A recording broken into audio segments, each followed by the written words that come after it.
वो सच के तुम साथ दे रहे हो। अवार्ड साहब अल्लाह की गुस्ताखी करता है, वो सच ने गुस्ताखी का अल्लाह के मेरी बात हो, नबी के साथ में गुस्ताखी तो वो तो मरेगा, जैसा करेगा वो अल्लाह। जिसने अल्लाह की गुस्ताखी किया उसका क्या? अरे अल्लाह पहला है ना, उसके बाद नबी सल्लल्लाहु अलैहि वसल्लम है ना। पहले उसने अल्लाह की गुस्ताखी किया जितेंद्र आवाड ने, उसका मैंने मुफ्ती साहब से इजाजत लिया तो मुफ्ती साहब ने बोला जो वक्फ की जगह है वो अल्लाह की जगह है कब्रिस्तान, और उसने कब्रिस्तान को आले तरह अल्लाह अकबर अल्लाह, उसने कितनी बुरी बुरी गाली दिया। 2019 में चिल्ला कर रफीक कामदार था, हनीफ कामदार। अरे अभी की बात है नहीं यार, ये अभी की बात है, ये गुस्ताब की अभी क्या, ये 1 महीने की पहले की बात बोल रहा हूँ। हाँ, ये 1 महीने की पहले की बात बोल रहा हूँ। तो उसने गुस्सा किया अल्लाह के पिया, तुमने इसका क्या किया? उसने अल्लाह के गुस्सा की किया ना, तुमने पूछे नहीं क्यों क्यों? तूने कब्रिस्तान को आड़ा तेरा बोला, मैं इसको गवाह, एक कुरान है मेरे हाथ में। क्या ये कुरान शरीफ में पढ़ रहा हूँ, मैं कुरान शरीफ पढ़ के उठ के आया कि उसने अल्लाह की गुस्ताखी किया, तुमने तो पूछे क्या? अरे अल्लाह की गुस्ताखी किया तो पूछना चाहिए ना, अपना हक है ना पूछना। हाँ तो पूछो ना उससे, मैं कुरान लेके बोल रहा हूँ ना। हाँ अरे मेरी बात सुनो, मैं 1 मिनट मैं हल पे के बोलता हूँ। उसने अल्लाह की गुस्ताखी किया तो उससे तुमने सवाल किया क्या? मैंने पहले भी बोला, तो मेरी बात सुनो, उसने अल्लाह की गुस्ताखी किया, नबी सल्लल्लाहु अलैहि वसल्लम की गुस्ताखी तो क्या, वो तो मरेगा सड़ के, वो तो अल्लाह उसको सड़ा देगा। आप शिया समुदाय से ताल्लुक रखते हैं? नहीं। शिया समुदाय को पूछो, उनको क्या कहा गया कि नजीब आएगा तो आजादारी के अंदर रुकावट होगी। सुनो, कहा गया तो आप क्यों ने सुन्नी शिया को लड़ाए जा रहे हैं जितेंद्र आवाड से, ये इजरायली सोच है। आप क्यों ने सवाल करते हैं जबकि आपको सब चीज का इल्म है? क्यों नहीं ये सवाल करते आप? मैं आज आपसे सवाल कर रहा हूँ क्योंकि आप भी एक स्तंभ है, पिलर है, मैं भी एक पिलर हूँ। आप मजबूत रहेंगे तो मैं मजबूत तो तुम तो कॉन्स्टिट्यूशन और जमहूरियत टिकी रहेगी। हमारे पे भी फर्ज बनता है आपके ऊपर पूछने का कि आपने क्यों नहीं सवाल किया आज तक, कि आप इस माहौल के अंदर जो आज इतना जुलूस निकलता है, कोई यानी आप लोगों के अंदर फितूर भर के फसाद लगाने के लिए आए ले 4 वोटों के लिए, क्यों नहीं आपने आज तक उनको पूछा? क्या बातें कर रहे हैं आप रामगिरी? उसका बजट कितना, और उससे पहले 2019 में मैं पेपर दिखाऊंगा 2 करोड़ कितने का वो लाइब्रेरी मुमरा में बन चुकी है भैया। मैं आप लोग को पेपर दिखाऊंगा, चैलेंज देके कह रहा हूँ, वो बन चुकी कहाँ है, और अभी ये जो बनाई गई वो किस तरह हुआ पता है? किस तरह हुआ? बहुत बड़े बड़े दावे, फिर दो दफा आखिर में भी सवाल कीजिएगा, बहुत बड़े दावे कि यहाँ के लोगों को जो है वो मार्केट बना के दे रहे थे। आप लोग ने कवर किया था ना भाई। आज उसी मार्केट को, जी भाई, उसी मार्केट को कारपोरेशन ने तोड़ा लीगल बता के और बनाया भी। तो ये तो अब मामला हो गया हॉस्पिटल के नाम पे, एजुकेशन के नाम पे, कब्रिस्तान के नाम पे, हर मामले में वार्ड साहब लॉलीपॉप देकर मुमरा को वोट दे रहे हैं। दूसरा जो मेरा मौजू था, इसीलिए मैं कह रहा हूँ कि नजीमुल्लाह साहब को वोट क्यों दें। ये इलेक्शन मुमरा कलवा 149 विधानसभा की जो आवाम है, अपने बुनियादी सहूलत के लिए आपको वोट देना है। मौलाना अली अब्बास वफा पत्रकार से बने नेता, विकास के कई मुद्दों पर जितेंद्र आवाड को लपेटा। आवाड साहब भी सोच रहे होंगे कि कहीं अगर जीत गया फिर बताऊंगा बेटा। मैं सुल्तान रिजवी और आप देख रहे हैं डीडीएस टीवी। दर्शकों, जैसा कि आपको मालूम है कि इस बार चुनाव में 2 उम्मीदवारों की बड़ी जोरदार चर्चा रही और दोनों एनसीपी के रहे, एक शरद पवार गुट के तो दूसरे अजीत दादा पवार। चुनाव के आखिर में जितेंद्र आवाड को एक जोरदार का झटका लगा है। वो झटका और किसी से नहीं बल्कि शिया समुदाय के लोगों से लगा है। वो इसलिए कि 2013 में जो कब्रिस्तान की दीवार मित्तल में तोड़ी गई थी शिया कब्रिस्तान, और उसमें कई लाख का नुकसान हुआ था, उसके जिम्मेदार शिया समुदाय के लोगों ने और खासकर जो कब्रिस्तान के जिम्मेदार थे, जो देख रेख करते थे, कर्रार भाई ने आवाड को माना कि उन्हीं के शय पर ये तोड़ा गया है। अगर वो चाहते तो दीपक चौहान जो उप आयुक्त था वो इस तरीके की हरकत नहीं करता। कब्रिस्तान की दीवार टूटने से मुमरा के तमाम शिया समुदाय कि लोगों में नाराजगी पैदा हो गई। काफी लोगों ने अफसोस जाहिर किया, इसलिए कि काफी मशक्कत के बाद पैसा जमा करके फिर वो कब्रिस्तान की दीवार बनाई गई थी और अचानक उसको बिना किसी नोटिस के ये कहीं के तोड़ दिया गया कि ये कब्रिस्तान इलीगल है। हालांकि बाद में जितेंद्र आवाट के अलावा दूसरे नेताओं ने काफी साथ दिया। ये कर्रार भाई खुद जानते हैं, और कर्रार भाई जो है इसके जिम्मेदारान हैं, सेक्रेटरी हैं और पूरे कब्रिस्तान की देखरेख करते हैं और बहुत अच्छे से उस कब्रिस्तान को उन्होंने सजाया है और आज एक बेहतरीन कब्रिस्तान बनकर के वहां पर तैयार हो गए। वो दीवार टूटने की वजह से काफी लोग नाराज हो गए थे और आज वही वजह है कि वो नाराजगी 9-10 साल के बाद में सामने आई है और अब शिया हजरात खुलेआम आवाट के खिलाफ आ चुके हैं। अब ये अंदर की बात है कि सभी उनके खिलाफ हैं या कुछ उनके तरफ है, लेकिन जो मीटिंगें हो रही हैं, जो कॉन्फ्रेंस हो रहा है, उसमें ज्यादातर जो शहर के शिया हजरात हैं और जिम्मेदारान हैं वो मौजूद रहते हैं और उन्होंने जो है बाकायदा नाराजगी जाहिर की कि जो कब्रिस्तान का नुकसान हुआ था उसके जिम्मेदार जितेंद्र आवाट। अली अब्बास सफा जो एक सहाफी हैं और मौलाना भी हैं, लेकिन अब वो सियासत में भी आ चुके हैं।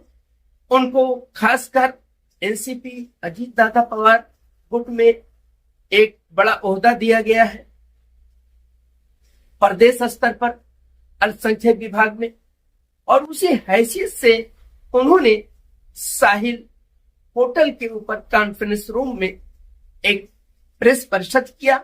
हालांकि ये वही साहिल होटल है, ये वही मुन्ना साहिल है जो बगैर जितेंद्र आवाट के नेवाला नहीं मुंह में रखते थे और हर वक्त उस टाइम पर एक जमाना था कि आवाट साहब की तस्बीह पढ़ा करते, आवाट के गुणगान गाने वाले, और आज उनके खिलाफ हो गए। और उसकी खास वजह यही है कि मुद्दा कब्रिस्तान उनको भी नागवार गुजरा है। मुन्ना साहिब को जो कब्रिस्तान में भरने को लेकर के, मिट्टी को लेकर के और भी जो लापरवाहियां की गई हैं, उनके खुद भाई की तदफीन हुई है, बड़े भाई के उसमें, तो उनको भी तकलीफ पहुंची है जिसकी वजह से वो नाराज हुए। एक तरफ हुसैन बैकरी के जो मालिक है और शिया मित्तल वादी हसनैन कब्रिस्तान के सेक्रेटरी हैं कर्रार भाई, दूसरी तरफ मुन्ना साहिब, दोनों में काफी तलखी थी और मनमुटाव अक्सर रहता था।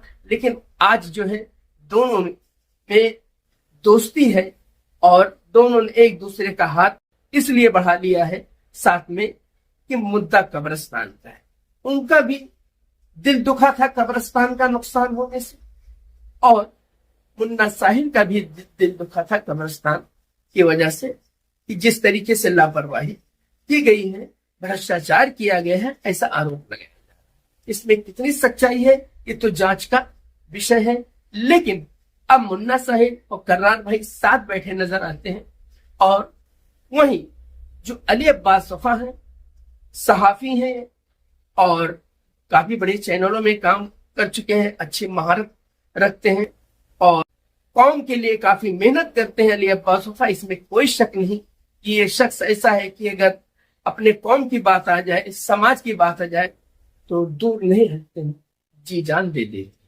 और आज वही वजह है कि भले ही देर से ही लेकिन दुरुस्त सही वक्त उन्होंने चुना और सियासत में आए और एक हंगामी प्रेस कॉन्फ्रेंस की है पत्रकारों के साथ में। हालांकि पत्रकारों ने सवाल ये भी किया अली अब्बास सफा से कि आप पत्रकार की हैसियत से यहाँ पर प्रेस कॉन्फ्रेंस कर रहे हैं कि नेता की हैसियत से, लेकिन उन्होंने कहा हम पत्रकार थे और पत्रकार रहेंगे, वो एक अलग है, वो देश का चौथा स्तंभ है और हम जो है पत्रकारिता भी करते रहेंगे, हमारा चैनल है उसको चलाते रहेंगे, लेकिन हम सियासत में भी हैं। और उन्होंने पत्रकार से रूबरू होकर के और काफी नाराजगी जताई है। कई मुद्दों पर जितेंद्र आवाड को घेरा है, कब्रिस्तान को लेकर के, एजुकेशन को लेकर के, सेनेटर हाउस को लेकर के, अस्पताल को लेकर के, कई मुद्दों पर आवाड पर सवालिया निशान लगाया है। और इसी बीच नजीमुल्लाह साहब भी आ गए। फिर क्या था, वो भी खूब जम के जो है भड़ास निकाला उन्होंने। उसी के बाद मुन्ना साहिल भी आ गए। मुन्ना साहिल ने भी अपने जो दिल की भड़ास थी खूब जम के निकाला है। और उनकी बात से अंदाजा लगाया जा सकता है कि वाकई में ये कितने नाराज हैं, उनको कितनी तकलीफ पहुंची है। अब ये सब जो मामले हैं जितेंद्र आवाड के लिए काफी झटके वाली बात है। खुदा ना खास्ता अगर कहीं इसको आम जनता ने दिल पे ले लिया और सूझबूझ से काम लिया तो इसमें कोई शक नहीं कि आवाड को झटका लग सकता है। लेकिन वही जितेंद्र आवाड कहते हैं कि ये सब जो आरोप लगाया जा रहा है बिल्कुल सरासर गलत, बेबुनियाद है और कीचड़ उसी के ऊपर उछाला जाता है, गालियां उसी को मिलती हैं, सवाल उसी से किया जाता है जो काम करता है। हमको इससे कोई एतराज नहीं है। हम विकास हमारा काम है करना, हम करते रहें। जिसको जो कहना है कहे। हम किसी को जो है नुकसान पहुंचाने वाले नहीं है कि अगर ये कोई सोचे कि हमको कोई बुरा कह रहा है, वो चाहे पत्रकार हो या कोई आम जनता हो या वोटर हो या कोई हो, तो हम उसको नुकसान पहुंचाएंगे। लेकिन हमने एक स्लोगन बोला है, उसको कोई गंभीरता से नहीं लगा कि आवाड साहब भी यही सोच रहे होंगे कि जीतने के बाद बताएंगे बेटा, बाकी ऐसा कुछ नहीं। आप जो है सुनिए किस तरीके से अली अब्बास वफा प्रेस कॉन्फ्रेंस में पत्रकारों से रूबरू होते हुए क्या कहा है, आप सुनिए। और उसके बाद उसी दौरान मुन्ना साहिल भी की नाराजगी सामने आई है और नजीमुल्लाह भी बोले हैं जो उम्मीदवार है एसीपी अजीत दादा गुट के। आप सुन सकते। जो जमहूरियत के चौथे सुतून है, इसलिए कि 15 सालों से मैं भी पत्रकार था। आप सबका खैर मकदम इस्तकबाल करता हूँ। अच्छा, कल एक सवाल मेरा आपसे बात रोक के बोल रहा हूँ। आप ये पत्रकार होने की हैसियत से पत्रकार परिषद रखे हो या आप पार्टी आरिफ भाई में आपने आरिफ भाई आपने बात मेरी मुकम्मल होने नहीं दिया।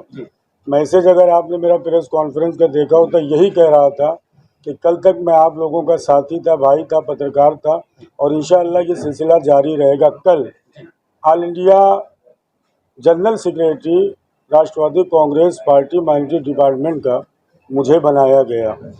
आज की जो प्रेस कॉन्फ्रेंस आपने सवाल किया, डॉक्टर राष्ट्रवादी में 2 गुट है। राष्ट्रवादी कांग्रेस पार्टी 2 गुट नहीं है भाई, वो एक ही गुट है अजीत पवार साहब की। दूसरी जो पार्टी मिली है वो शरद पवार चंद गुट, वो अलग है। राष्ट्रवादी अजीत पवार साहब को मिली है और कानूनी तौर पे मिली है आरिफ साहब। आज की जो ये प्रेस कॉन्फ्रेंस है वो डॉक्टर जितेंद्र आवाड के 15 सालों की जो कारकर्दगी है मुमरा की अवाम के लिए सबूत के साथ डॉक्यूमेंट में लेके आया हूँ, वो मैं आपके सामने पेश करूँगा। दूसरा मौजू मेरा यही है कि मैं मुमरा की तमाम इंसाफ पसंद आवाम से ये अपील करना चाहूँगा और आप लोग का सवाल ये बनेगा कि मुमरा की आवाम नजीमुल्लाह को वोट क्यों दे, तो मैं आज बताऊँगा कि नजीमुल्लाह साहब को वोट क्यों दिया जाए। जहाँ तक सेकुलरिज्म की बात हो रही है उस पर भी मेरी गुफ्तगू होगी। ये सिर्फ 3 मौजू हैं। अब 15 सालों के जो आवाड साहब यहाँ पर MLA 2009 से बनाए गए और मुमरा की आवाम के लिए और कहीं की भी आवाम के लिए ये जो MLA हम चुनते हैं वो अपनी बुनियादी सहूलियात के लिए। MLA का काम होता है शहर वासियों के लिए, शहर के रहने वालों के लिए अच्छी हॉस्पिटल का इंतज़ाम हो, अच्छे स्कूल का इंतज़ाम हो, अच्छे कब्रस्तान और दीगर जो मसाइल हैं, आज जितने भी बुनियादी इश्यूज़ हैं जो इंसानी ज़िंदगी की बुनियादी ज़रूरियात है, सबसे पहले पैगंबर ने फरमाया है एजुकेशन। एजुकेशन के एतबार से चैलेंज के साथ और ऑल इंडिया जनरल सेक्रेटरी राष्ट्रवादी कांग्रेस पार्टी के होने के नाते से मैं आपसे कह रहा हूँ कि आज मुमरा में किसी भी एक पेरेंट से आप पूछ लीजिए, सरकारी स्कूलों की हालत तो तबाह है, लेकिन डॉक्टर जितेंद्र अहवाट साहब के साथियों में यहाँ के कॉलेजेस और स्कूलों को इस तरह से छोड़ दिया है, इस तरह से मनमाने आज़ाद पे कर दिया है कि आप यकीन कर लें हर पेरेंट तड़प रहा है। और आप लोग पत्रकार हैं भाई, आपका हक है कि ये जो बात मैं कह रहा हूँ आप पूछिए कि आज कॉलेजेस में कितने डोनेशन लेने जा रहे हैं, लिए जा रहे हैं, स्कूलों के क्या हाल है और किस तरह से लोगों को परेशान किया जा रहा है। तो एजुकेशन के नाम पर 15 साल से मुमरा की आवाम के लिए, मुमरा के नौजवानों के लिए डॉक्टर जितेंद्र अहवाट ने कुछ नहीं किया है। चैलेंज दे रहा हूं, आप लोग जाकर उस पर बात करिएगा। सिर्फ लॉलीपॉप दिया है, बड़े बड़े वादे दिए हैं। दूसरी सवालात मेरे पूरे हो जाने दीजिए, उसके बाद सवाल करिएगा।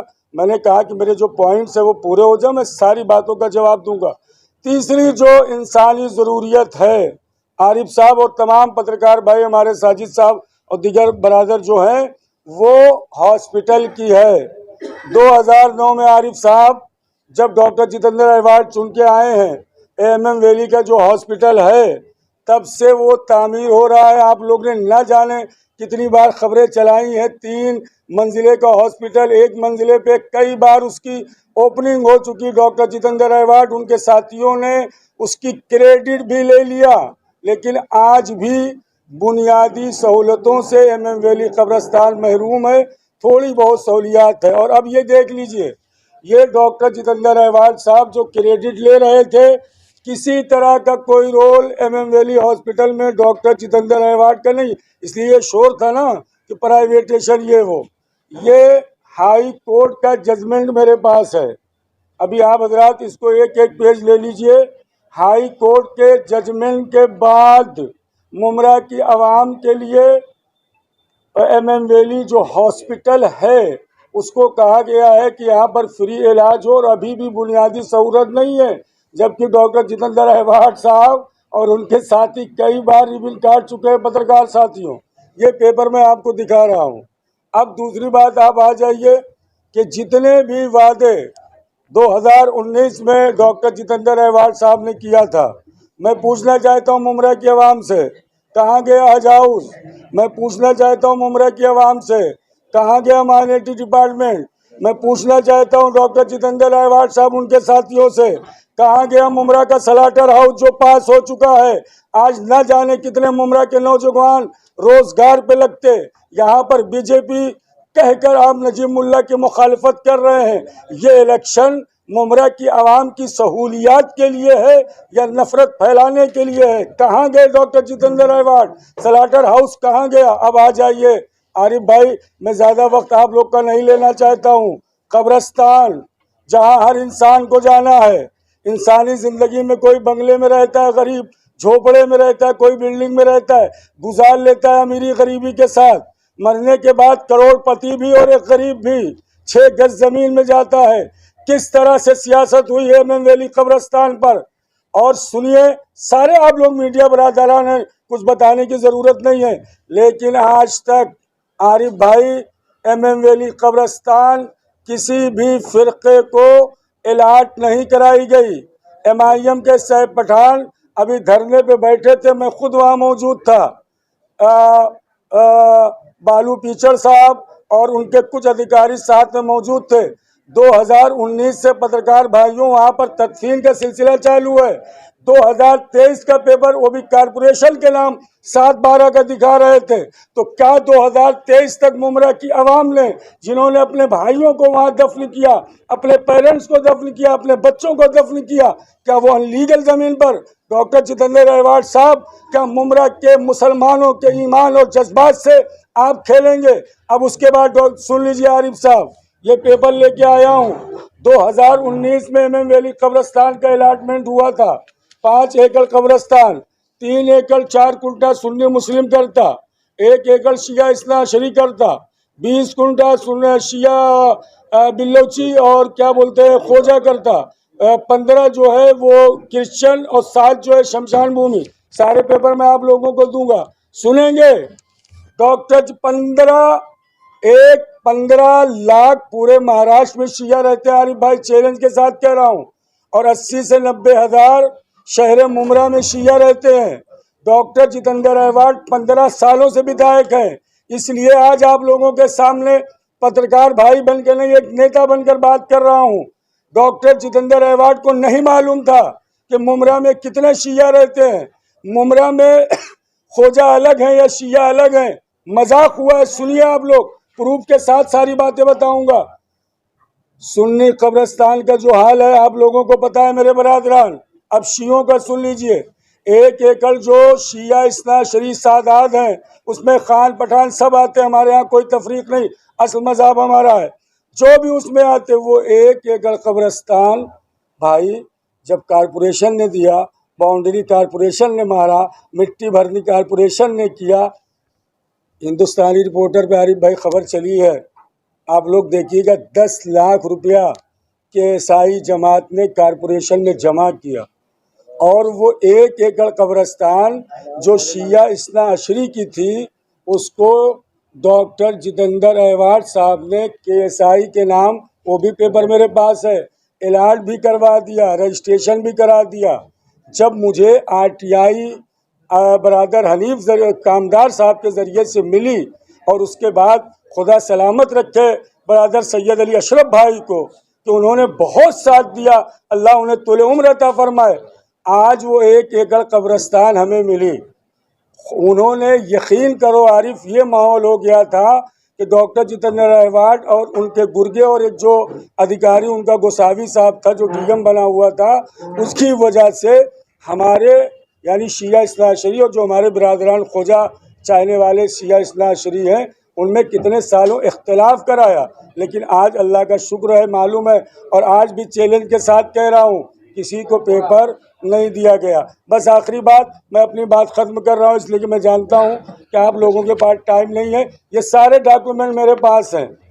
ये डॉक्टर जितेंद्र अहवाड साहब का इस साल का, जी भाई सब, जी भाई मैं बोलने जा रहा हूँ, मैनिफेस्टो है, ठीक है। विकास सारी बातों का आप सुनिएगा। पत्रकार भाइयों, आप लोग तो जमहूरियत के 14 सुतून हो। घास वाला कंपाउंड में ये गार्डन तोड़ के वहाँ पर एक गार्डन बनाया गया था ना भाई, बहुत उसका वावेला शोर शराबा हुआ था। पूरा पेपर एक एक पढ़ के आप लोग इसको स्कैन करिएगा। डॉक्टर जितेंद्र अहवाड साहब, आप मुझे बताइए, जो मुमरा के आवाम के लिए, बुजुर्गों के लिए घास वाला कंपाउंड में गार्डन बनाया गया था, बहुत सारे कामों को आपने गिनाया, उस पर मैं अभी बोलूँगा, उसका जिक्र इसके आपके मैनिफेस्टो में क्यों नहीं है? इसका मतलब हॉस्पिटल के नाम पर लॉलीपॉप देकर मुमरा की आवाम से अभी तक आप वोट लेते रहे, गार्डन के नाम पर वोट आप लेते रहे, एजुकेशन का नंगा नाच शहर मुमरा में नाचा जा रहा है, आप मज़े में हैं। सबसे बड़ी बात, टोरेंट, आज आदमी किराए से ज़्यादा लाइट की बिल भर रहा है। आरिफ भाई, आप लोग पत्रकार हैं, आपको सबके पास जाना है, लेकिन आप भी फैमिली के साथ हैं भैया। 14-15 हज़ार की जब बिल आती है ना, दिल तड़प जाता है। एक बल्ब नहीं जलता, एक पंखा नहीं चलता, फिर लोग कहते हैं। अब इसीलिए मैं कह रहा हूँ, दूसरे मुद्दे पे आ जा रहा हूँ। हज आओ, हमें अभी वो दिया गया, उर्दू क्या बोलते हैं, घर क्या बनाया, लाइब्रेरी। भाई आप लोग पत्रकार हो, छान लो यार, तो उसका बजट कितना? और उससे पहले 2019 में मैं पेपर दिखाऊंगा 2 करोड़ कितने का वो लाइब्रेरी मुमरा में बन चुकी है भैया। मैं आप लोग को पेपर दिखाऊंगा, चैलेंज दे के कह रहा हूँ, वो बन चुकी कहाँ है? और अभी ये जो बनाई गई वो किस तरह हुआ पता है? किस तरह हुआ? बहुत बड़े बड़े दावे, फिर दो दफा आखिर में भी सवाल कीजिएगा, बहुत बड़े दावे कि यहाँ के लोगों को जो है वो मार्केट बना के दे रहे थे। आप लोग ने कवर किया था ना भाई। आज उसी मार्केट को, जी भाई, उसी मार्केट को कारपोरेशन ने तोड़ा लीगल बता के और बनाया भी। तो ये तो अब मामला हो गया हॉस्पिटल के नाम पे, एजुकेशन के नाम पे, कब्रिस्तान के नाम पे, हर मामले में वार्ड साहब लॉलीपॉप देकर मुमरा को वोट दे रहे हैं। दूसरा जो मेरा मौजू था, इसीलिए मैं कह रहा हूँ कि नजीमुल्लाह साहब को वोट क्यों दें। ये इलेक्शन मुमरा कलवा 149 विधानसभा की जो आवाम है, अपने बुनियादी सहूलत के लिए आपको वोट देना है। अगर आपको अपने बच्चों को अच्छी तालीम देना है, अगर आपको यहाँ अच्छा हॉस्पिटल चाहिए, अगर आपके बच्चों को नशे से पाक करना है, अगर आपको आखिरी जो आपकी आरामगाह है वहां पर किसी तरह की कोई धांधली ना हो, कोई बदतमीजी ना हो, कोई बदतमीजी ना हो, यानी अगर टोरेंट से अगर आपको निजात चाहिए तो नजीब मुल्ला साहब को और दीजिए। अब्बास भाई, ये सारे मुद्दे हर मीडिया जानती है, आप भी एक मीडिया से थे, 15 साल में आपने इन सब चीजों को शायद क्यों नहीं किया? आज आपको ऐसी क्यों नौबत आई कि आपने 15 साल पहले आवाज साहब को लाने वाले भी नजीब मुल्ला गुट को ज्वाइन करके आप सारे इश्यूज को बता रहे, जबकि आप एक मीडिया से थे, आप इसको सारे पेपरों में या अपनी तरीके से आपके चैनल के थ्रू से भी इसको शायद कर सकते थे। फिरदौस आपा, बहुत अच्छा आपने सवाल किया। खड़ी रहिए, जाइए। नहीं जवाब कैसे सुनिए हाँ सुनिए आप नहीं मैं जवाब दूंगा सलीम भाई। अभी इस इलेक्शन से शुरू होने से पहले SNN चैनल पर मुमरा के इंसानों के दिलों में बसने वाले बरादर सैयद अली अशरफ भाई, जिनसे मेरे इतने अच्छे ताल्लुकात हैं कि जब आप केबिन में जाते हैं, जो दूसरी कुर्सी है उन्होंने 4 साल पहले उन्होंने मेरे हवाले की। आप सुनिए, उनका एक इंटरव्यू मैंने किया है, इलेक्शन का आगाज भी नहीं था। फिरदौस आपा का जवाब आपको मिल जाएगा।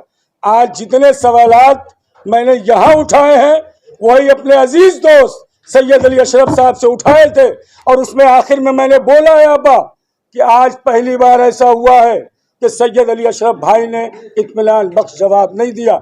अभी SNN चैनल पर यूट्यूब पर आपको वो इंटरव्यू दिखा दूंगा। सैयद अली भाई साहब की बात नहीं करी मैंने मुद्दों मीडिया चैनल से कि आप एक मीडिया का चौथा स्तंभ हो, आपको पार्टी ज्वाइन करके अच्छा ये सवाल, उसका भी जवाब जी वो भी दे दे आप। ये मैं शुरू में आप आए नहीं, देखिए ये आपने सवाल किया कि मैं समझ रहा था कि मुद्दों को, तो मैं जब तक पत्रकार था मुद्दों को मैंने उठाया है। सुन नहीं हूँ, अब शुरू में आप नहीं आई है ना, वो मैं बता एक सवाल कर रहा हूँ मेरा।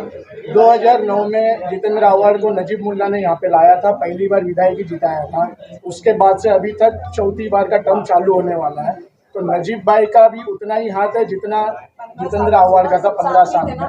तो अभी नजीब मुल्ला ही क्यों आपको लग रहे? सैफ पठान भी है, दूसरे और भी 7 कैंडिडेट हैं, तो उनके पास क्यों है? बहुत अच्छा सवाल आपने उनका क्यों दामन थामा? वही बोल रही हूं, चौथा स्तंभ पे आप एक मिनट मेरा कंप्लीट।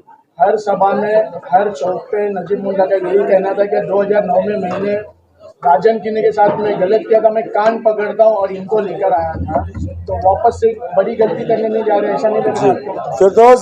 फिरदौस आपा जी एक नहीं दे रहा हूँ, एक सेकंड मैं उसी से जोड़ रहा हूँ। सलीम भाई आपके जवाब का जवाब। फिरदौस आपा, मैंने शुरू में जवाब दिया कि मैं जमहूरियत पत्रकार का चौथा आप लोगों को साथी था, आप बाद में तशरीफ लाई। हमारी कम्युनिटी 15 लाख शहर महाराष्ट्र में रहती है और 1 लाख शिया शहर मुमरा में रहते हैं। मैं एक ऐसे सामाजिक कार्यकर्ता, आप लोग को मालूम है, शियत के लिए आवाज़ उठा रहा था, लेकिन नजीब मुल्ला साहब से जब परसों मेरी बात हुई, मैंने 2 मुतालबात जो अज़ादारी इमाम हुसैन हमारी जान है उस पर मेरी उनसे इत्मीनान बख्श गुफ्तगू हुई, और जीतने के बाद साजिद भाई मित्तल ग्राउंड में उन्होंने वादा किया है एक शिया कौम को क्या बोलते वो शिया कौम को भाई वो कम्युनिटी सेंटर जो है वो बना। आप आ जाइए साजिद भाई, आप जी सलीम भाई, आदिल भाई जवाब। सलीम भाई आपके जवाब पे कि 2009 में नजीब मुल्ला साहब ने ही डॉक्टर जितेंद्र अवार्ड साहब को लाया है, और ये नजीब मुल्ला साहब बार बार कह रहे हैं। बरादर, दुनिया का निज़ाम है बदलना, दुनिया भी बदलती है। आप लोगों ने देखा होगा कई स्टेट ऐसे हैं जहाँ एक हुकूमत जो है वो 5 साल रहती है और 5 साल के बाद चेंज हो जाती है। मैंने वही बातें की कि 15 साल से सेकुलर के नाम पर अगर डॉक्टर जितेंद्र अवार्ड साहब सेकुलर हैं तो क्या नजीब मुल्ला साहब कम्युनल हैं? क्या नजीब मुल्ला साहब ने कोई ऐसी बात कही है? बार बार कह रहे हैं। अजीत पवार साहब ने पूरे महाराष्ट्र में सबसे ज़्यादा 10% मुसलमानों को टिकट दिया, वो आए थे योगी। आज अच्छा आप आज अलायंस है, सियासत की एक मजबूरी होती है, हमारा नुमाइंदा वहाँ पहुँचना चाहिए। नुसरत, मेरा एक सवाल है, हम लोग मुसलमान हैं, सुनिए मेरी बात गौर तलब, हम लोगों को उलमाए यहाँ के उलमाओं ने कसी तादाद में जमा होकर 2 बार समझाया है कि अगर तुम लोगों ने घड़ी को वोट दिया तो तुम लोग मुनाफिक है और गुस्ताख रसूल है और जहन्नम में रसीद जाने वाले हैं। हम लोग तो भाई ये सब सुन करके पब्लिक हम लोग सीधे लोग हैं, हम लोग इसको वोट देने पे मजबूर हो चुके हैं। आप बताइए। देखिए मामला यही है मौलाना लोग, जब याकूब साहब नजीमुल्लाह साहब का जिक्र कलुआ में अवार्ड साहब के लोग करते हैं ना तो वहाँ पे मुस्लिम कहते हैं, और जब मुमरा में उनका जिक्र करते हैं तो यहाँ पर कहते हैं कि बीजेपी को वोट दोगे। अच्छा ये बताइए आप लोग कि सवाल है खुला चैलेंज के साथ, आप ये बताइए मुझे कि 2009 में शरद पवार साहब ने बगैर किसी मामले के बाहर से मुकम्मल समर्थन दिया था। अच्छा क्या आप लोग गारंटी लेते हैं कि शरद पवार साहब की कुछ सीटें आने के बाद और सियासी जो समीकरण उस वक्त बनेगा, अगर शरद पवार साहब बीजेपी में शामिल हो जाएंगे तो क्या आप पत्रकार भाई मुमरा की आवाम जितेंद्र अहवाल साहब से हमारा ईमान खतरे में आज हम लोग उसको वोट देना चाहते हैं। नहीं तोड़े जाएंगे, अजानें नहीं बंद होंगी, आप लिखित में गारंटी लेते हैं? मैं अजीत पवार साहब Rashtravadi Congress party all India general secretary minority department. Nusrat बहन बहुत अच्छा सवाल किया। मीरा रोड में यूपी की तरह बुलडोजर का मामला था, नेशनल चेयरमैन चैलेंज के साथ कह रहा हूँ, एडवोकेट जलालुद्दीन साहब ने अजीत पवार दादा को बोलकर जब बुलडोजर वहां पहुंचा है, अजीत पवार साहब ने मना किया। योगी ने यहाँ नारा दिया कटोगे तो बटोगे, अजीत पवार साहब ने कहा ये नारा यहाँ नहीं चलेगा। भाई अब बोलने जवाब देने थे। दूसरी बात, आज मौलाना आजाद में 1.5 कितने करोड़ का इजाफा, अजीत पवार साहब यहाँ आए 3 करोड़ हर साल मुमरे की आवाम को देने के लिए आवाम वादा किया है। 10% अजीत पवार साहब ने, सुनो नुसरत बहन, जो आप मस्जिद की बात कर रही हो ना, अजीत पवार साहब ने महाराष्ट्र में ये हुक्म दिया जितनी मस्जिदें सलीम भाई वहाँ पे जो पावर सिस्टम क्या होता है जिससे चार्ज होके वो चलती है, सोलर सिस्टम, ताकि टेस्टियों कोई तकलीफ। अजीत पवार साहब पूरे, जो नुसरत आप सवाल कर रही थी, पूरे हिंदुस्तान में ऐसी राष्ट्रवादी कांग्रेस सियासी पार्टी है कि गजा के लिए दिल्ली में इंटरनेशनल प्रोग्राम मुनक़द किया, 9 जहां के सफीर वहां पे मौजूद थे। हम यहां से लेकर रिलीफ गजा तक जा रहे थे। अजीत पवार साहब आज भी, जो आपने कहा नुसरत भाई सुनिए, अजीत पवार साहब अगर हालात अच्छे हो गए तो आज भी गजा रिलीफ फंड इंशाअल्लाह राष्ट्रवादी कांग्रेस पार्टी। अच्छे सवाल है, क्या लिखित में दे सकते हैं? बेटियों के बुर्के नहीं उतारे जाएंगे, मस्जिदों के गुंबद नहीं तोड़े जाएंगे और मस्जिदों से जो लाउड स्पीकर को नहीं हटाए जाएंगे, आप लिखित में दे सकते हैं हाँ या ना? लिखित में मैं दे सकता हूं जब तक अजीत पवार दादा राष्ट्रवादी कांग्रेस पार्टी हमारे बरादर नजीमुल्लाह साहब हैं, लिखित के तौर पर ना हमारी किसी माँ बहन के पर्दा उठेगा ना कहीं से कोई बात होगी। लिखित में दे रहा हूँ नुसरत साहब, उसका जिम्मेदार अली बात होगा। ये 1 सेकंड, ए भाई सब बात चुप रही तो 1 सेकंड, मंसूर भाई 1 सेकंड पूछ लीजिएगा। मैं नहीं, माफ करिएगा, इसमें क्या हुआ तारुफ नहीं करा पाया।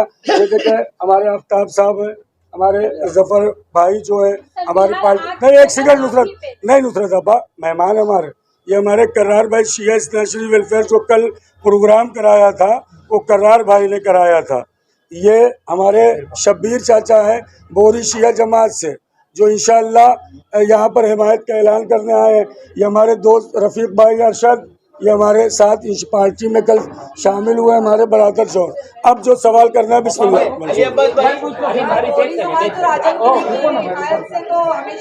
एक सवाल तो एक ही करके पूछो ना यार। आप महायुति को मुमरा की जनता ने लोकसभा में पूरी तरह से नकार दिया था, तो अब आप क्यों चाहते हो कि यही की महायुति को, पूरे मौलाना ने ऐलान किया था कि महायुति को कोई सपोर्ट न करे, अब महायुति के साथ ही नजीब मुल्ला है, तो आप किस बेस पे बोलते हैं कि महायुति को यहाँ के मुसलमानों ने सपोर्ट करना चाहिए? भेदभाव क्यों है आमदार की इलेक्शन में और लोकसभा की इलेक्शन? मंसूर भाई आप बहुत बड़े जर्नलिस्ट हैं माशाल्लाह, पेपर भी निकालते हैं, जो असम्बली का इलेक्शन होता है वो मामला हिंदुस्तान की सियासत का होता है। मैं शुरू से बार बार ये बात कह रहा हूँ, ये जो इलेक्शन है एमएलए का, ये मुमरा की बुनियादी आवाम की सहूलतों के लिए है। सबसे मैं आ रहा हूँ उस पर आ रहा हूँ। सबसे पहला ये बुनियादी फ़र्क है। दूसरा, आपने सवाल किया वहाँ पर महायुति का, जो मामला चल रहे थे, मैं यहाँ पर खुला बोल रहा हूँ। नवाब मलिक साहब को वोट दिया, नवाब मलिक साहब को टिकट दिया, बीजेपी खुला मुखालफत कर रही है। सना मलिक साहब के खिलाफ बीजेपी खुलकर अजीत पवार साहब मुसलमानों के साथ हैं। सियासी में तो सब बार बार कह रहा हूँ कि अगर शरद पवार साहब बीजेपी शामिल कर लेते, आप लोग जैसे अभी बहन हमसे कह रहे थे लिखित दे दें, नुसरत मैडम आप लोग लिखित दे दीजिए कि अगर शरद पवार साहब ने बीजेपी, अगर वैसा तो आप लिखित मांग रही थी, आपने लिखित सवाल किया बहन, मैंने जवाब दिया बहन जवाब दिया, तो मैं सवाल कर रहा हूँ। अरे बहन, मैं आपसे सवाल तो कर सकता हूँ। वफा भाई, अरे एक मिनट वफा भाई, बहुत लंबा हो रहा है। गुलमा से लेके विधायक जितेंद्र वाड़ से लेकर अजीत पवार, नजीब मुल्ला, हर किसी की बात वहीं पे आके रुक रही है कि मैं बचा लूंगा, मैं मस्जिदों के भोंगे बंद नहीं होने दूंगा, मैं आश्वासन देता हूँ।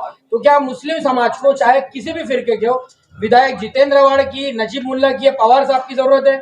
70 सालों से हम सरवाइव नहीं कर रहे हिंदुस्तान में, तो क्या तासुर देने की कोशिश की जा रही है? बहुत, ये सबसे बड़ा सवाल है। जज़ाकल्लाह, बहुत दिल का छूता हुआ बरादर अजीज आदिल साहब आपने सवाल किया है। यही काश मुमरा के मुसलमानों को, हिंदुस्तान के मुसलमानों को समझ में आ जाए। सबसे बड़ी आज मुसलमानों की मजबूरी यही है कि हमारी हिंदुस्तान में कोई मजबूत क़यादत नहीं है। जब कोई भी बात होती है उलमाए किराम अपने बयानात देते हैं, और जब से ये बीजेपी हुकूमत स्टेट उसमें सेंटर में आई, उलमाए किराम को भी मुख्तलिफ जगहों पर, और जो ये मुस्लिम, आदिल भाई बहुत अच्छा सवाल किया, अगर एक मुसलमान चुनकर आपके असम्बली में जाता है, सोच लीजिए कि हम कह रहे हैं कि वो बीजेपी में बैठ जाए, नजीब साहब तो बीजेपी में नहीं, सलीम भाई, जर्रा बराबर उसके अंदर ईमान होगा तो मुसलमानों पे कहीं आँच आएगी, तो उसके अंदर जो ला इलाहा इल्लल्लाह मोहम्मदुर रसूलुल्लाह की गर्मी है खून में, उसका असर दिखाएगी, और वो कोशिश करेगा कि मुसलमानों के साथ जुल्म ना हो। काश आज मुस्लिम क़यादत मजबूत हुई होती तो मुसलमानों का ये हालत ना होता। अजीत पवार साहब ने सबसे ज़्यादा महाराष्ट्र में, मैं बार बार कह रहा हूँ, जितनी सियासी पार्टियाँ सबसे ज़्यादा मुसलमानों के हुकूक की बात की है। इसलिए मैं कह रहा हूँ कि 20 नवंबर को आप नजीब मुल्ला साहब को 2 नंबर के बटन पर अपना कीमती वोट देकर अब की बार अपने बरादर मोमिन को असम्बली में पहुंचाएं, ताकि मुमरा की बुनियादी सहूलियात ठीक हो सके। तमाम पत्रकार भाइयों का शुक्रिया। आप बोल रहे हो कि जिन्होंने हुकूक की बात की आवाज उठाई, 2 वाक्य बताता हूँ। नीतीश राणे का बयान जिसमें था मस्जिदों में घुस कर मारेंगे, रामगिरी का शान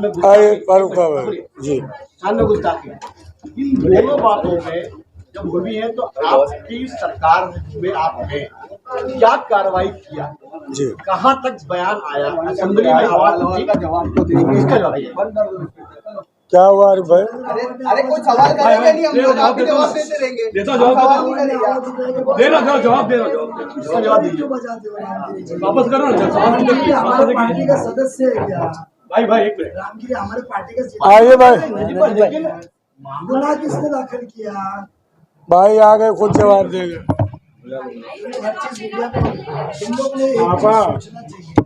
रामगिरी के कर रहे, वो अवार्ड को पूछे क्या कब्रिस्तान की मट्टी 2 साल क्यों नहीं लाया? वाह क्या बात है। स्कूल में क्यों नहीं लाया? 6 बार टैक्स का तुझे मोर्चा निकाला, टैक्स वाले क्यों देखता है? करके चलो, जिसकी रिकॉर्डिंग है उसको इलेक्शन से दूर क्यों रखा? रखो ना कैंपेन करने के लिए साथ में। सुनो ना क्या चल रहा है, मैं वजन नहीं रख सकता, इतना ही फर्क है ना। वजन की बात नजीब भाई बात ये है कि उनके पास टॉपिक ही वही है ना, वो उसी को लेके वो कर रहे हैं नजीब भाई। पत्रकारिता के अंदर एक ये चौथा स्तंभ है कॉन्स्टिट्यूशन का, और ये कॉन्स्टिट्यूशन का 4th पिलर है। इसके अंदर पत्रकारिता ने किसने क्या, देखो हम क्वेश्चन आंसर के लिए इलेक्शन नहीं लड़ रहे। किसने सवाल किया? आपने किया ना, आपका हमेशा रहता। थोड़ा हम मुमरा बदलने आए हैं। पत्रकारों को भी, जिसने भी कहा भाई, पत्रकारों को भी अपना बदल करना चाहिए। हम क्वेश्चन आंसर के लिए नहीं आए हैं, हम मुद्दे लेकर आए हैं। हमारे मुद्दे गलत रह गए तो अब हमसे बात करो। आप उनको क्यों नहीं पूछते कि पिछले 1 महीने से इस कैंपेन के अंदर तुम्हारे ताल्लुकात बीजेपी के साथ है, या हमने पुरावे दिए। आपने जितेंद्र आव्हाड साहब को क्यों आज तक पूछा नहीं कि आप गोपीनाथ मुंडे की मदद क्यों लिए थे? आपने क्यों नहीं सवाल पूछा क्या ये सच है कि मारुति की एजेंसी उनको मिली? आपने क्यों नहीं आवाज़ पूछा कि आप बीजेपी के साथ शरीक होने के लिए गए थे कि नहीं गए थे? आपने क्यों नहीं सवाल पूछा कि 1989 में शरद पवार साहब चीफ मिनिस्टर थे तो जो 12 बेकसूर मुसलमानों की जान गई थी, फायरिंग भी थी, उसका आज तक मुसलमानों से माफीनामा क्यों नहीं लिया आपने? क्या वो सवाल पूछो। पत्रकारिता भी बदलो। सुनो एक मिनट, पत्रकारिता भी बदलो, मुमरा बदलना। आपको हम हमारा आईना समझते हैं। एक मिनट आपा, एक मिनट। हम चाहते हैं कि हम कहाँ गलत रहे तो तुम हमें जगाए, हम कहाँ गलत रहे तो तुम हमको पटरी पे लाए। वो रिस्पेक्ट से हम तुम्हारे को बुलाते और बात करते। हम सवाल जवाब के फिले, एक मिनट, हम एक ने वो इल्ज़ाम लगाया तो आप आके हमसे उतना सवाल करेंगे? अरे हम कहीं पे भी रहा भटके नहीं। पूरे 1 महीने के इलेक्शन कैंपेन पे हमने डेवलपमेंट की बात की, हमने उनके जो टारगेट थे उसको मुद्देसूद दिया। जब हम काउंटर उनसे कर रहे, आपको कोई जवाब मिला है जितेंद्र आव्हाड साहब से कि वो बीजेपी के क्यों साथ दिए, क्यों आवाज़ी मतदान बीजेपी का दिए? वो क्यों नए गुस्ताखे रसूल के इसमें जब तिरंगा रैली निकाल गई तो क्यों शमीम खान, शानू पठान और जितेंद्र आव्हाड शरीक नहीं हुए? अब गुस्ताखे रसूल की हम क्या बात करते? तो गुस्ताखे रसूल के इसमें 12 मुसलमान 1989 में शहीद हुए। आप पत्रकार भी नहीं रहेंगे जब एक मिनट आप रुकिए जरा वफा साहब। जब वो कहा गया है तो आप क्यों ने उस दौरान उनसे पूछते? मैं तो आपको मालूमात दे रहा हूँ ना। आप क्यों एक नैरेटिव सेट करके वोट को ये कर रहे हो?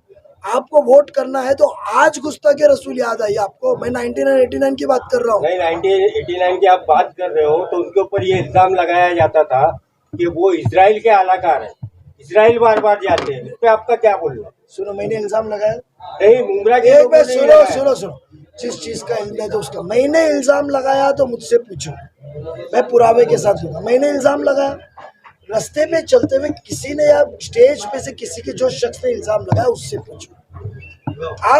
आपको मैं ये कह रहा हूँ कि आप पत्रकारिता कर रहे हो, आप वो नैरेटिव लेकर क्यों चल रहे हो? अरे आप क्यों ने आज तक आपके सब प्रेस कॉन्फ्रेंस देखा? मुझे अफसोस है कि आप सब पत्रकारों ने एक बार भी जितेंद्र आव्हाड को बीजेपी के ताल्लुकात के ऊपर पूछा नहीं। आपने एक बार भी पूछा नहीं कि कोणार्क का मैंने एग्जाम्पल दिया था, क्यों प्रसाद लाड के लिए टेंडर के लिए वो झगड़े और रिकॉल करा के प्रसाद लाड को दिलाए? और जब वो बीजेपी का आमदार को मिल रहा है टेंडर तो काम के कौन कर रहे हो? उनके ही लोग ना। शाकिर का भाई सुपरवाइजर, किसी का दोस्त गाड़ी का कचहरी का टेंडर वाला। अब किस माशरे को किस एंगल पे लेके जा रहे हो? मेरी इल्तिजा है, ये जंग है अवाम को बदलाव लाने की।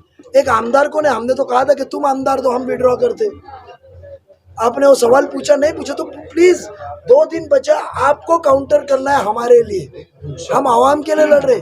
आप किस तरीके के बयान इन लोगों से कर रहे हैं? मैं खाना खाने आया हूँ आपके प्रेस में।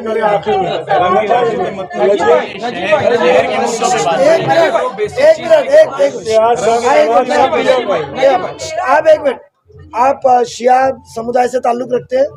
नहीं। शिया समुदाय को पूछो, उनको क्या कहा गया कि नजीब आएगा तो आज़ादारी के अंदर रुकावट होगी? सुनो, कहा गया। तो आप क्यों ने सुन्नी शिया को लड़ाया जा रहा है ये जितेंद्र आव्हाड से? ये इजरायली सोच है। आप क्यों ने सवाल करते हैं जबकि आपको सब चीज़ का इल्म है? क्यों नहीं ये सवाल करते आप? मैं आज आपसे सवाल कर रहा हूँ क्योंकि आप भी एक स्तंभ है, पिलर है, मैं भी एक पिलर हूँ। आप मजबूत रहेंगे तो मैं मजबूत तो तुम तो कॉन्स्टिट्यूशन और जमहूरियत टिकी रहेगी। हमारे पे भी फर्ज बनता है आपके ऊपर पूछने का कि आपने क्यों नहीं सवाल किया आज तक। कि आप इस माहौल के अंदर जो आज इतना जुलूस निकलता है, कोई यानी आप लोगों के अंदर फितूर भर के फसाद लगाने के लिए आए ले 4 वोटों के लिए, क्यों नहीं आपने आज तक उनको पूछा? क्या बातें कर रहे हैं आप रामगिरी एक मिनट, रामगिरी महाराज सुनो मेरी बात, रामगिरी महाराज के अंदर 10 गवाह है, वो हॉल गवाह है जहाँ से डीसीपी को नजीब मुल्ला ने फोन किया, वो सीपी गवाह है जिसने राबोडी में दाखिल किया, और वो जो वागले की वीडियो थी ना, वो हिकमत का फैसला मुस्लिम क़ियादत का थाने का था। आपकी सरकार नजीब भाई वो गिरफ्तारी की मांग कर रहे हो, गिरफ्तारी होना चाहिए। एक मिनट सुनो, एक मिनट आप एक मिनट सुनो, सरकार छोड़ो, सरकार छोड़िए, सरकार में ये भी थे, ये कहाँ थे जब उद्धव ठाकरे ने कहा कि मैंने बाबरी मस्जिद शहीद किया 13 मिनट में? कहाँ थे ये? अब क्या बात कर रहे हो आप? सुनिए मेरी बात, आप एक मिनट, सरकार में हम 1 साल है, सरकार में 1 साल है। अरे हम वो शख्स है जो नीतीश राणे के जबान से एक मस्जिद में घुस के निकला, मुसलमानों का एहतजाज हुआ, अजीत दादा ने करके उनके वालिद को बिठा के माफी मांगने लगाया ना। अब क्या बात कर रहे हैं आप? एक मिनट सुनो मेरी बात, आप एक नैरेटिव, आप नीतीश राणे का चीज मेरे पे डालते तो फिर जाके जितेंद्र आवाड से रफीक कामदार जी की टीम क्यों नहीं पूछती है कि आप वोट मांगने को आए? जाओ पहले उद्धव ठाकरे की माफी मांगो जिसने बाबरी मस्जिद शहीद किया। पूछेंगे ना। अरे कब? एक मिनट से कब? 23 तारीख को। अरे सुनना, 23 तारीख को 1 महीने में नजीब ने आपके हर सवालों के जवाब दिया। बट एक मिनट, आपके सब प्रेस कॉन्फ्रेंस पूछे हमने, आप क्यों ने उद्धव ठाकरे के बारे में पूछे कि आपकी राय क्या, और आपने आज तक उनके साथ क्यों नहीं किया? हमने एक मिनट, कोई पत्रकार उतना सवाल मैं आपकी बात नहीं कर रहा हूँ। सभी नहीं किए सर, सभी ने सवाल को लेकर नहीं है। एक मिनट सुनो, ये जो नैरेटिव चल रहा है, हमारी उम्मीद क्या है? मैं आपको क्या कहा, मैं रफीक कामदार एक खाली मिसाल थी, तो रफीक कामदार हो, ये भाई हो, कोई भी हो, हम आपको हमारा आईना समझते हैं जो हमको बताए। पत्रकार को हम बेबाक पने से मिलते क्यों है? हमसे भी खामियां होती है कामों में, हमसे भी तवज्जो का रहती नहीं है, तो हम तो चाहते हैं कि तुम हमको राय दे, हम तुमको राय दें। इलेक्शन का मौजू, आप कोई शहर का काजी चुन रहे, आप कोई शहर का मुफ्ती चुन रहे, सुनो मेरी बात, आप शहर का क्या चुन रहे? आप शहर का मुफ्ती चुन रहे क्या? आप शहर का काजी चुन रहे? आप कौन से का? अरे ये इजरायली जो सोच है ना भाई, इजराइल की यहूदी नसारा कहा जाता है, सोच कौन है वो सोच जो हमारे उलेमा इकराम जो कहते हैं यहूदी नसारा का इंसान है, उसकी सोच। आज इतना माहौल अच्छा है, वोट किसको गिरेगा अल्लाह जानता है, बट एक मिल के काम कर रहे। हम क्या अपील किए कल कादर पैलेस में कि सोहेल आपस में लड़ो मत, मोमिन को मोमिन से मत लड़ाओ, तुम तुम्हारा काम करो, हम हमारा काम करेंगे। हम पत्रकारों पे लगाया, अभी मैंने लगाया, वापस रिकॉर्डिंग बताओ। Don't put any words in my mouth. शिकायत की आपने? मेरी एक सवाल है, सुनो मेरे, पहले don't put in words in my mouth, मुझे वर्ड्स क्लैरिफाई करो जिससे आपको लगा पत्रकार। मैंने कहा आपका सुना, एक सवाल क्यों नहीं पूछे? शिकायत किया। देखो इल्जाम और शिकायत, सुनो मेरी बात, 1 मिनट सुनो, दूसरा भी सुनो आपा। इल्जाम और शिकायत में जमीन आसमान का फर्क है। पॉइंट 1, 1 मिनट, शिकायत की और दूसरा क्या अलगाल तोड़ मोड़ के मत बोलो। दूसरा क्या बोला, 1 मिनट सुनो, आपसे जैसी उम्मीद है वैसी उम्मीद आपको हमसे, आपको, क्योंकि आप भी हमारा एक पिलर हो कॉन्स्टिट्यूशन का। इसके लिए मैंने कहा पहले आप करेक्शन करो, इल्जाम निकालो, इल्जाम निकालो। आप ऐसा मत करो, इल्जाम पहले वर्ड पीछे लो, पहले इल्जाम वर्ड पीछे लो, नहीं जवाब दूंगा, इल्जाम वर्ड पीछे लो। हाँ शिकायत बोल चुका हूं। पत्रकार परिषद किसने? अली अब्बास तो तुम्हारी पत्रकार या किसने रखा था? लाइट चली, बोला पत्रकार किसने रखा था? मैंने उन्होंने मुद्दों पे बात, मैसेज आपके ग्रुप में आया था, खुद एक पत्रकार है, 15 सालों से सुनो ना यार, क्या बोल रहे हैं? भाई सवाल सुनो, सबका जवाब आप वफा भाई, आप मिक्स मत किया करो, 2 मिनट सुनिए तो। एक चौथा स्तंभ आप बोल रहे हैं, पत्रकार है तो वो खुद एक चौथा स्तंभ है, आज कई सालों से भी वो पत्रकार है, इन्होंने सारे मुद्दों पे जवाब बात दिया हूँ। किया, तो उन्होंने खुद इस मुद्दों पर आवाज क्यों नहीं उठाई इतने सालों में? इसका जवाब मैं आपको दे चुका हूँ भाई। वही सवाल किया था, सुनो सुनो सुनो जवाब नहीं दिया। सुनो सुनो सुनो मैं एक बात बोलूँ, हो सकता है इस पे आप और हम एक राय पे नहीं आएंगे, क्योंकि हर चीज पे पत्रकार और सियासतदार नहीं आ सकते। एक इंसान के दो किरदार होते हैं। राजू शुक्ला जी जब पत्रकारिता के साथ साथ सियासत किए और जब वो प्रेस कॉन्फ्रेंस लेते थे तो सियासतदार पत्रकारों ने उनको उस प्रेस कॉन्फ्रेंस में एक सियासत ओहदा, एक रिप्रेजेंटेशन के तहत पूछा। आप उनको ये नहीं पूछ सकते, तो थोड़ा सा मेक योरसेल्फ डेवलप। मैं तब्दीली लाने को आया हूँ, मेरे में आप लाएंगे, मैं तुम्हारे में लाऊंगा। वो इंसान जो किरदार में आज बैठा है, एक पॉलिटिशियन, एक पार्टी के होद्देदारान या समाज की तरफ से बैठा है, नॉट एज अ पत्रकार। ऐसे बहुत से पत्रकार है, मैं आपको प्रूफ दूंगा। जब वो पॉलिटिशियन करके बैठे ना, तो मीडिया ने उनको पूछी नहीं कि आप ये मुद्दा कर रहे। जब आपके पास माइक था, कैमरा था, तो आपने क्यों नहीं पूछा? बिकॉज उसका रोल अलग है। आप रोल डिफाइन करना सीखे, मैं भी मेरा रोल डिफाइन करना सीखूंगा। आपको मैं मेरी जिंदगी का, सियासती जिंदगी का एक अहम हिस्सा समझता हूँ, क्योंकि आपका मैं इतना अहम हिस्सा समझता हूँ क्योंकि आप मेरा आईना हो। और मैं कभी भी कोई पत्रकार को नेगेटिव न्यूज़ के लिए फ़ोन नहीं करता हूँ, क्योंकि ना आप हमको राह बताते, हम भी गलत करते, कुछ गलतियाँ होती है, खामियाँ होती है। कोई भी पत्रकार को मैं पूछूंगा यार क्यों, तो बताएंगे ऐसा, मैं कबूल करता हूँ, क्या अगले टाइम पे करेक्शन करेंगे। तो ये इतनी इज्जत से हम पेश आते हैं आपसे। अच्छा, आपकी कंटिन्यू करो।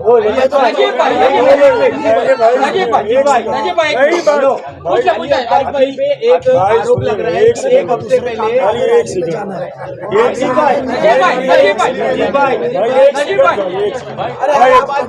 मैं खाना अल्लाह की गुस्ताखी करता है, उसके साथ था। जिसने अल्लाह की गुस्ताखी करता है वो शख्स के तुम साथ दे रहे।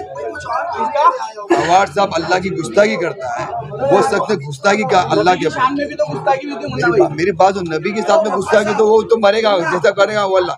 जिसने अल्लाह की गुस्ताखी किया उसका क्या? अरे अल्लाह पहला है ना, उसके बाद नबी सल्लल्लाहु अलैहि वसल्लम है ना। पहला उसने अल्लाह की गुस्ताखी किया जितेंद्र आह्वान ने, उसका मैंने मुफ्ती साहब से इजाजत लिया, तो मुफ्ती साहब ने बोला जो वक्फ की जगह है वो अल्लाह की जगह है, कब्रिस्तान, और उसने कब्रिस्तान को आले तरह अल्लाह अकबर अल्लाह, उसने कितनी बुरी गाली दिया। 2019 में चिल्ला कर रफीक कामदार था, हनीफ कामदार। अरे अभी की बात है नहीं यार, अभी की बात है, ये गुस्ताखी की अभी क्या, ये 1 महीने की पहले की बात बोल रहा हूँ। हाँ, ये 1 महीने की पहले की बात बोल रहा हूँ। तो उसने गुस्ताखी अल्लाह के किया, तुमने इसका क्या किया? उसने अल्लाह के गुस्ताखी किया ना, तुमने पूछे नहीं क्यों? तूने कब्रिस्तान को आड़ा तेरा बोला, मैं इसको गवाह, एक कुरान है मेरे हाथ में। क्या ये कुरान शरीफ में पढ़ रहा हूँ, मैं कुरान शरीफ पढ़ के उठ के आया कि उसने अल्लाह की गुस्ताखी किया, तुमने तो पूछे क्या? अरे अल्लाह की गुस्ताखी किया तो पूछना चाहिए ना, अपना हक है ना पूछना। हाँ तो पूछो ना उससे, मैं कुरान लेके बोल रहा हूँ ना। हाँ, अरे मेरी बात सुनो, मैं 1 मिनट, मैं हल्फ लेके बोलता हूँ। उसने अल्लाह की गुस्ताखी किया तो उससे तुमने सवाल किया क्या? मैंने पहले भी बोला, तो मेरी बात सुनो, उसने अल्लाह की गुस्ताखी किया, नबी सल्लल्लाहु अलैहि वसल्लम की गुस्ताखी तो क्या? वो तो मरेगा सड़ के, वो तो अल्लाह उसको सड़ा देगा, वो जालिम को सड़ा देगा अल्लाह, और इसको तो क्या करेगा? भाइयों, मैंने आपके तमाम पर खत्म किया, जवाब दे चुके नहीं, खत्म हो गई है भाई। मैंने एक सेकंड खाली, मैंने सारी बातों का जवाब नजीब भाई को क्यों वोट दे, सारी कारकर्दगी सबूतों के साथ नजीब अवार्ड साहब की जो मामलात थे लाइव मैंने बोला है। नजीब भाई उस वक्त मौजूद नहीं थे, आपके सारे सवालों का जवाब दिया। यहीं पर यह पत्रकार परिषद खत्म करता हूँ। आप तमाम लोगों का शुक्रिया अदा करता हूँ। साजिद बाहर कर लो, साजिद बाहर कर लो, बस चलिए।